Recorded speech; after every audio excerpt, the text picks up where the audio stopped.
ଦରକାର ପଡ଼ିଲେ ଗାଁଟାକୁ ପୁରା ମଶାରୀ କରିଦେବି। ଯଥେଷ୍ଟ କହିଲେନି ଆପଣ, ଯଥେଷ୍ଟ ଶୁଣିଲେନି। ମୋ ଏତେ ସାହସ ଆପଣଙ୍କର, ଆପଣ ଗାଁଟାକୁ ସଫା କରିଦେବେ? ଏକା ମୁଁ ଅଛି, ତାକତ ଅଛି ତ ଏ ବାବୁକୁ ନେଇ ଚାଲିଗଲେ, ନେଇ ଚାଲିଗଲେ ଦେଖିବା। ଚ୍ୟାଲେଞ୍ଜ କରୁଛେ, ଚ୍ୟାଲେଞ୍ଜ କରୁଛେ।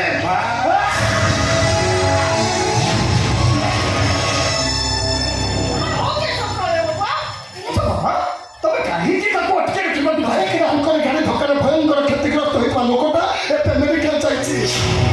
ନିହାତି ଗରିବ ଲୋକଟେ ସେ, ତାର ସମସ୍ତ ଚିକିତ୍ସା ଖର୍ଚ୍ଚ ବହନ ନ କରିବା ପର୍ଯ୍ୟନ୍ତ ଏ ଲୋକଟି ଗୋଟେ ପାଦ ବିପଦ ଯାଇଥାଏ।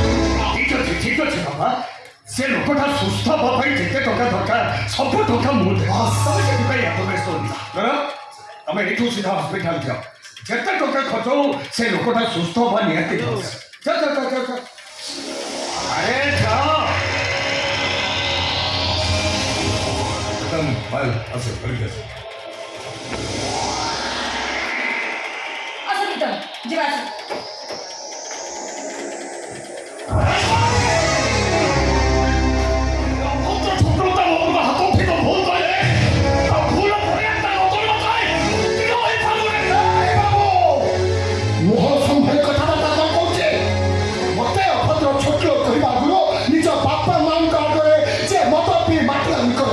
ସେଇଟା କେତେ ଲୋକର ଅଭଦ୍ର ନିଜକୁ ପଚାରି ପୋଷ। କାହିଁକି ଚୁପ୍ କରିବେ? କଣ ପାଇଁ ଚୁପ୍ କରିବି? ମୁଁ ଆପଣମାନେ କି ଅଛନ୍ତି ବୋଲି ବାପା ମାଙ୍କ ସାହସରେ ଇଏ ମୋତେ ଅଭଦ୍ର ଛୋଟ କରି କହିବ, ଆଉ ମୋ ବାପା ମା ନାହାନ୍ତି ବୋଲି ମୁଁ ଚୁପ୍ ରହିବି? କଣ ପାଇଁ? କଣ କରିବା? ତୋ ବାପା ମାଙ୍କୁ ଡାକିବୁ।